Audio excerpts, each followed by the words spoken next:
Gentlemen, you're welcome to the podcast. This is the Durumi Super League 6.1 official podcast brought to you by the Full Spirit Production. My name is Ucheya and I'm here on the console. Today we'll be telling you all what happened on week 4 of the Super League and what to expect on the final day, which is week 5. But I'm not alone. I'm here with CJ Cajetan, our official number 1 referee of the Super League. CJ, you're welcome to the podcast. Thank you very much. My pleasure always. You know, when you heard about the Durumi Super League, we're talking about grassroots football. Grassroots football at its best. I don't know if you're surprised that Social Lions are on top of the table. Well, I would say I'm a bit surprised that they are at the top of the table. But that is what Durumi Super League brings. It's full of surprises.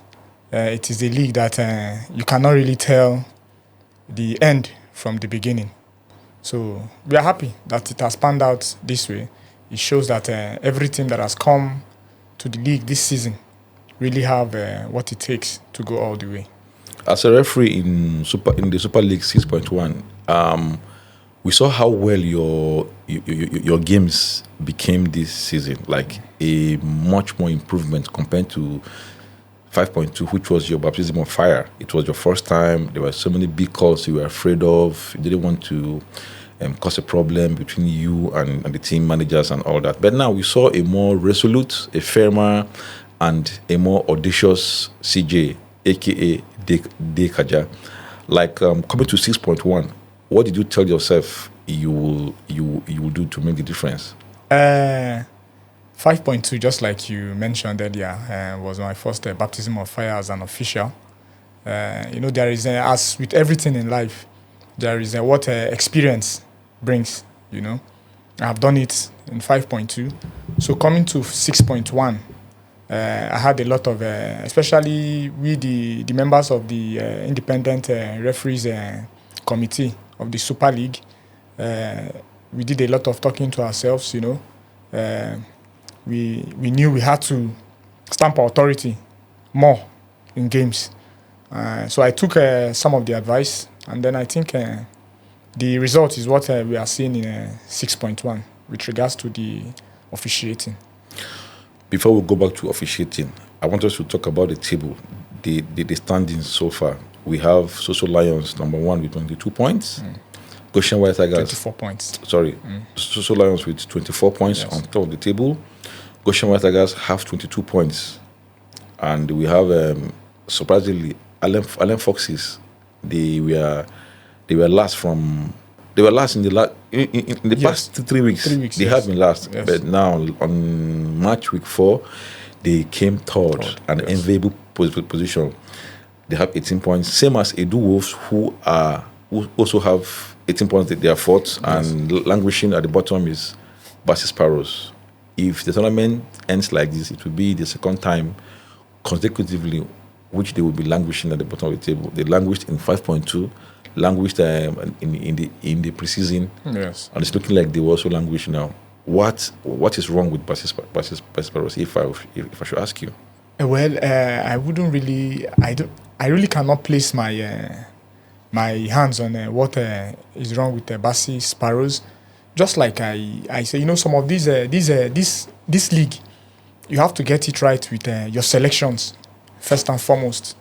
Yes, the just like I think one of us, I think Black Child in one of the editions, I think was in 5.2, that the players that managers select depicts their personality. So I think Bassey needs to evolve more when it comes to team selection. He has to now begin to go for players who can change the game for him. But I think, like when Ekong was here, his captain, last time out, he said, if Bassey fails to pick number 1 or number 2, automatically he's out of the tournament. He's so wired that if he misses that first 2 selection, anything you're giving him, he's just trying to manage. He doesn't have that recovery spirit. Yes, it comes back to the point that I'm trying to make. He has to evolve.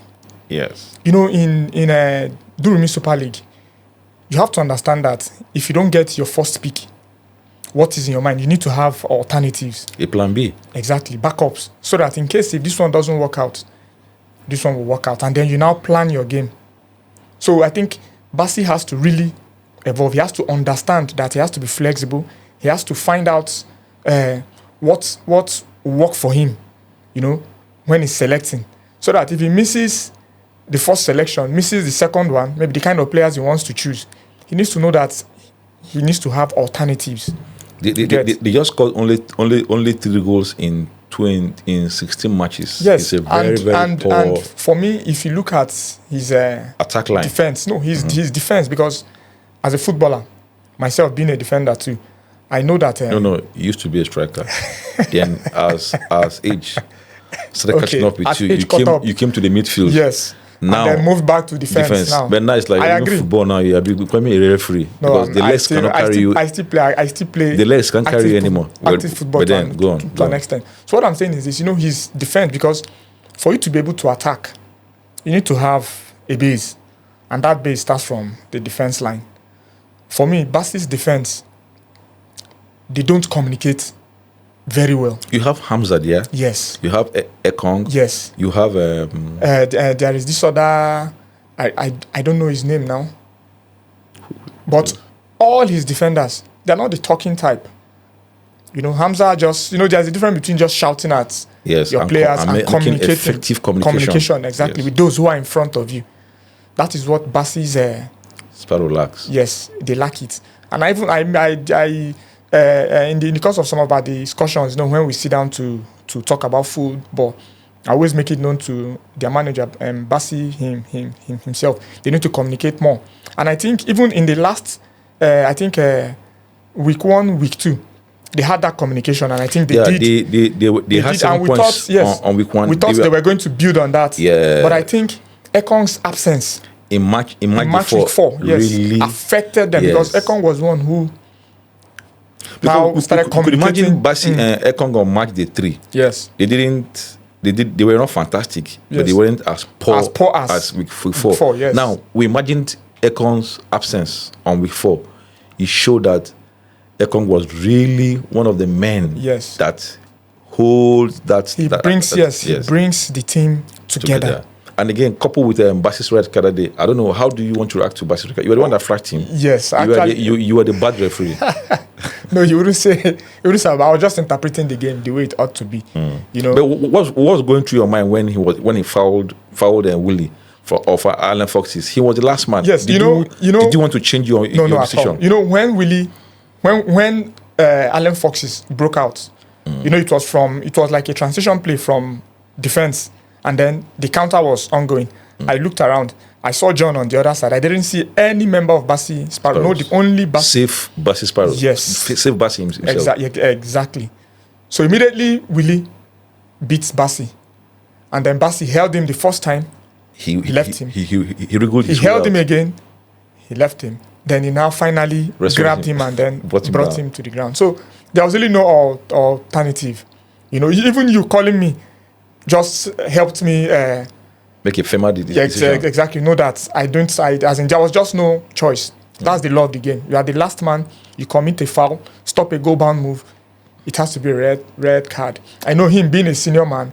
I had to be gentle about it because nobody will be happy receiving a red card in a match of that magnitude with the emotions and. But he actually took it with good faith. Yes, he didn't complain about it. He knew it was the right thing to do. Yes, give him. That is what you have to expect from a manager, a senior player. You get because that is just an example for the younger ones to know that the law of the game, once it is interpreted the way it's supposed to be interpreted, the referee has given his verdict. Everybody should be happy, and then.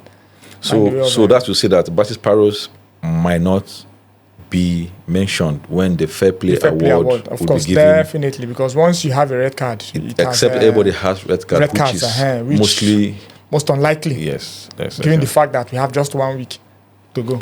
Okay, so Bassi Sparrows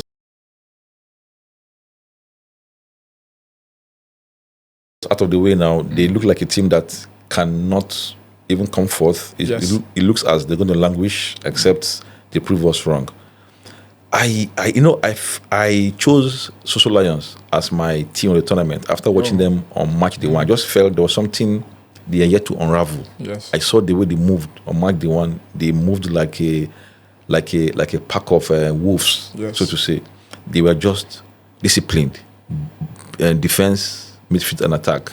They scored only one goal on that day. Yes. I loved them. I saw the dexterity of Allen Foxes were just everywhere. They would run riot, but they just couldn't make it happen. I tipped them to be second. I saw Goshen White Tigers. My problem with Goshen was that they exert plenty of energy in their first two matches.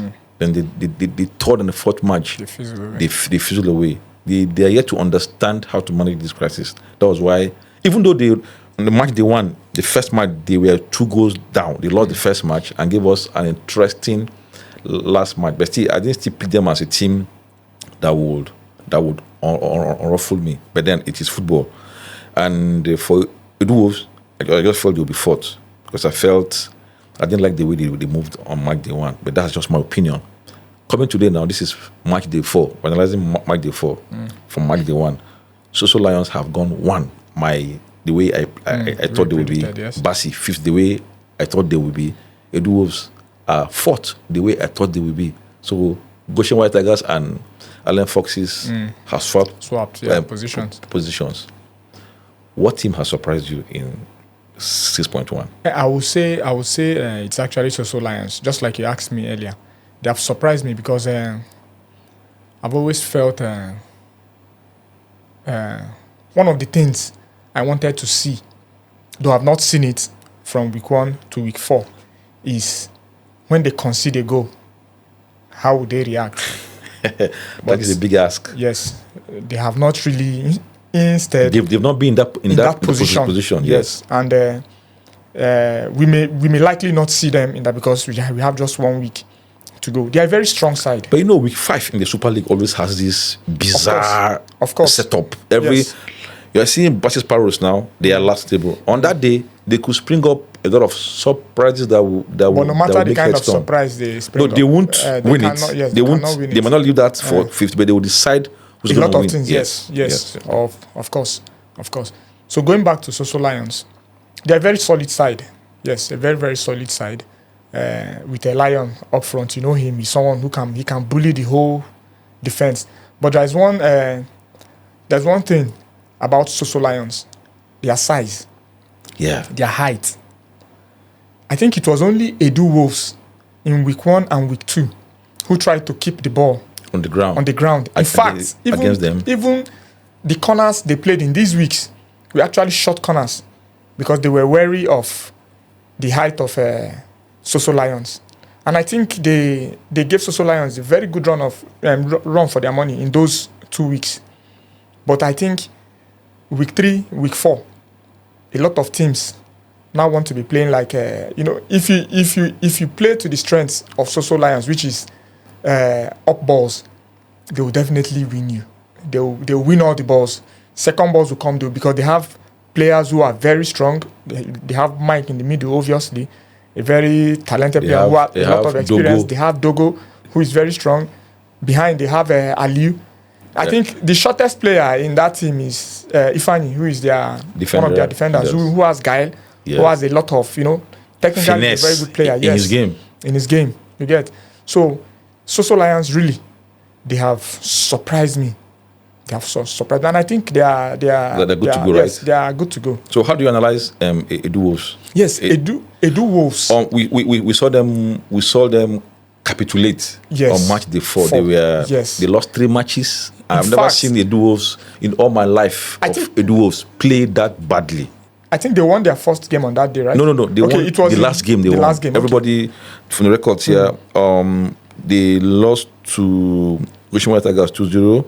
They lost to Social Lions, lost to Allen Foxes 2-0 also, and they won Brightest Sparrows. Yes, I can't really place my fingers on what actually went wrong for Edu Wolves, especially on match week 4. Yes. Because match week 3, which was the transfer window, right? They got Andy, who is a game changer any day, anytime. And match week 3, you can see their first game. I think they won their first game. The kind of football they played They that won versus first game, Sparrows yes. 1-0. The kind of football they even played was very, very pleasing to the eyes. But I really cannot place my fingers on what. If you look at match day 3, they just won one match and drew three. Yes. Even though that day was scarce in terms of goals, yes, they gave us 2 goals out of the 3 goals we had that day. So it was a fair performance by them. But then they collapsed. Yes. Like match day 4, they were nowhere to be really found. Cannot tell. I think even though I must give it to them that I must also speak for them that the decisions we made that were really, really harsh, that didn't go down well, actually affected the Wolves. Probably some of the decisions it's so unfortunate. led to goals. It's so unfortunate that they were the center of the whole, seemingly in quote bad decisions. Not from anybody's making anyway, but just the game, how the game flows. The bad decisions. 90% of the decisions, whenever it was against them, led to a goal. In fact, it was a day their goal was even cancelled and all that. It's a very unfortunate thing, but that's football for you. I always tell younger players, whenever you play football, sometimes have it at the back of your mind that the referee's against you. Yes. So it gives you this mindset of, okay, let me go out there, do my thing. Against the world. Yes, give my best. So that's just the only thing I can just say to the Wolves. They should do their best, try their best to ensure that they leave the talking, do their talking on the pitch. Yes.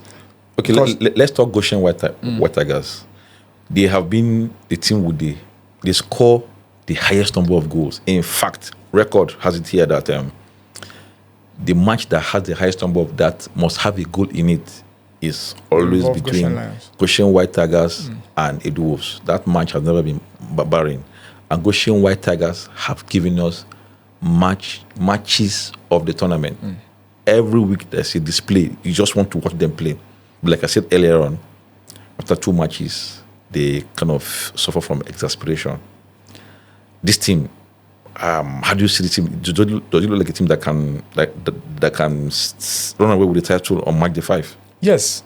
So what is their strength? They are a team that can run away with it if those around them, if Soso Lions sleeps, rest assured. Do you think the Soso Lions will sleep? I'm just telling you, I said if they sleep, rest assured. Goshen White Tigers. So what is the strength of Goshen White Tigers? Where are they strongest? Going forward. And remember, they are a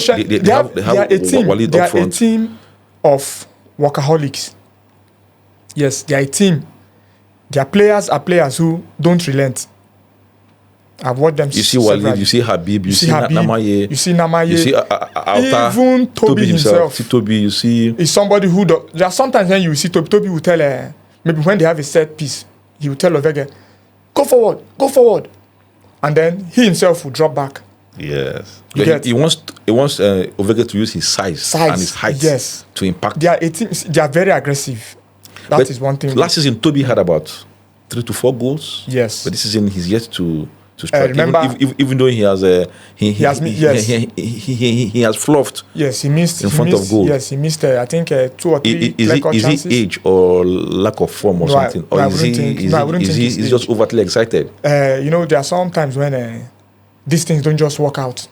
It happens. Right. Yes, there are sometimes when it don't just work out. So it means probably anytime, probably you should be a lot calmer when you're in front of goal to be able to convert. Even though he hasn't scored yet, his team has been. Yes, those who are around him. In fact, there are goals that they have scored that he has been involved through movement. Yes, not even touching the ball. Yes, because remember him moving. Yes, definitely he will take 1 or 2 defenders along, which offers space for the likes of Namaye, the likes of Walid to attack. And then remember, and once as they are moving, players like Habib are also joining. That's why I said the guys, they work very, very hard. They are like Allen Foxes. So they come at you. They keep coming. But I think the difference is just in their defense. You get? I think Goshen White Tigers, they have a more solid or stable defense. Yeah. Compared to Allen Foxes. I think that's just the difference. I mentioned Allen. Yes. Allen Foxes. I felt they would come second when I made my prediction. I like watching them play. I like their youthfulness. They are just a team that they are very disciplined. Yes. Very disciplined. It's just that the youth exuberance in that team sometimes hamper them. For example, you see an Al-Amin who is not really experienced, but you can see there's football in his veins. Yes. You can see he's strong. Forget about the way he looks. He looks fragile, but that is off the pitch. On the pitch, he leaps very high. He battles for every ball. He's dogged. You have a Willie up front with him. You also have John, who is injured. Yes. And I think John's injury is a disservice to the team. Look at the team.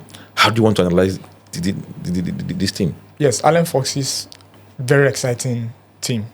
In fact, I enjoy watching them play. Yes, watching them play. They are very, very exciting. They move a lot with the ball. You have Willie up front. You have Al-Amin moving. And I think even whenever Allen even comes in, he offers them, that he tries to bring them. He brings in stability. Yes, stability up front with them. I think where I just have a little bit of problem. Issues in the defense. Yes, it's in their defense. Go on. I don't really know. Who is the? There is no leader. The libero in the team. Yes, and there is no leader at the back. A talking. Yes. Leader. Because sometimes you find man of God flat-footed. Yes. Sometimes he wants to advance. Yes. And nobody covers for him. That has led to the inlet of so many goals. Yes. Now this team, Allen Foxes, regardless of where they are on the table, they are the second best scoring side. Yes. They score, but they concede too. And that's why I said they're a very, very exciting side. And the only place where I have a problem with them is just in their defense. You get, but I think their midfield, they're actually trying to get it right to see how who's in the midfield. Kata is there. Okay. Sometimes they use Kata and the man of God. Then I think at other times, Kanu is injured, right? Kanu didn't even do well. He's injured, but I think Kata coming into the middle. I think it has stabilized them a little. So I think it's just behind. And let me not forget to mention our very own comrade too. Yeah. Who, whenever he comes on in the defense, in fact, there was a game where he considered a penalty. Yes. You get, and then he went back at the other end and he equalized for his. That was team. The first goal in his whole life. Since yes, his mother gave it to him, he never scored. How excited! He chose to score on the day where and a very important goal too at that. Yes. Because it was the game that brought the team back, into the. So on your rating, skill for skill, I know you chose. You like the way the Social Lions played. Which team do you think? I don't want to use the table to judge. Let's say you're on a scouting mission. This is on a 17 scouting program.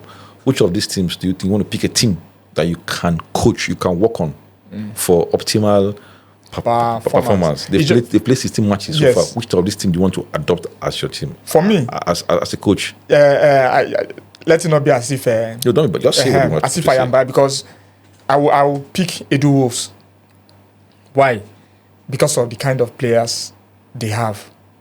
They're the kind of players I like. I like players who are expansive, who put the ball on the ground. But do you think Edu Wolves they are exciting enough? They have not lived up to expectation. It. Yes, okay. They have not lived up to it. You get, but do they have the players who can do it? Yes, they do. Okay. You have Henshaw up front. You have Andy. You have our own black child doing his thing in the center of the park. You have Edu himself. You have at the back. You have Ucheya. These are guys who tell them to put the ball on the ground. They can do it. They are a team I like. They are a team I feel have not really given. They have not given. If on a scale of 1 to 10, probably they have just given 5 over 10 of what I think they have. Yeah. Okay. Yes. Okay. So apart from Henshaw that has four goals, Henshaw is the highest goal scorer with four goals. Let me make sure my records are right. Henshaw now has 4 goals of Edu Wolves. Joe of Brightest Sparrows 3 goals. Mike 2 goals. Mike of Social Lions. Walid of Tigers 2 goals. Namai 2 goals of Tigers. John of Allen Foxes. Others have one goal. These are the top goal scorers so far in the tournament. Which of these players, maybe not from this list, that is your player of the tournament? The tournament is end today. Yes, one player that I really enjoyed watching in this tournament is Joe of Bassi Sparrows. Even though they are, yes, but unfortunately, even though they are, his team, languishing. Yes, I watched Joe a lot of times. Apart from actually, he was a surprise yes package for me when I tried watched to him carry with the one. team. With Yes. two. I never knew he could Yes. be this. Yes, he has really Great. surprised, and not just playing well, trying to be a leader in the team. Yes, trying to be a leader. He's one player who has really surprised me. Not just springing passes, but scoring goals. I think in the previous 2 tournaments, he's not really, he wasn't really the goal scoring type. You get, but this tournament, Joe has added goals in his games, and he has really impressed me in this season. Okay, 6.1. I'm gonna put you on the spotlight now, as usual. Now, everybody that comes to this place tells me who, how they want to go by the ranking. You're the only person that has not ranked any.